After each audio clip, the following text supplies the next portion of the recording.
Lynstaveren Rookie. Her skal du være lynhurtig til at stave. Spillerne vinder en brik, som fortæller, hvilket ord der skal skrives. Den, der først skriver det rigtige ord, får et point.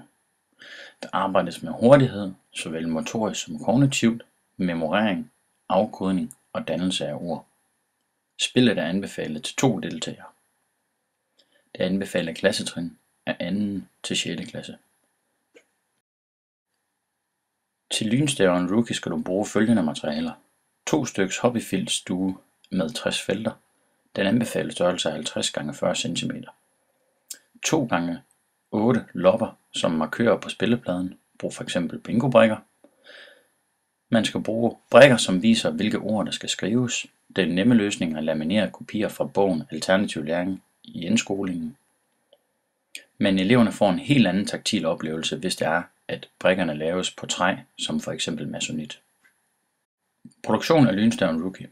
Det første du skal gøre er at lave 2 spilledue af hobbyfilt, som udklippes og inddeles i 60 felter.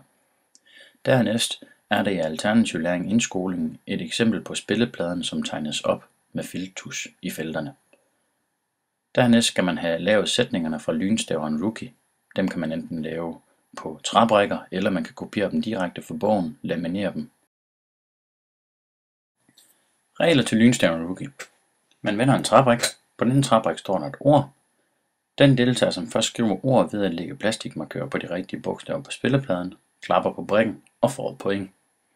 Hvis man har stavet ordet forkert og har klappet på brikken, får modstanderen point. I sidste ende er det den person, som har samlet flest brikker sammen, der har vundet. Flere gode idéer på www.alternativlæring.dk, hvor du også kan bestille bogen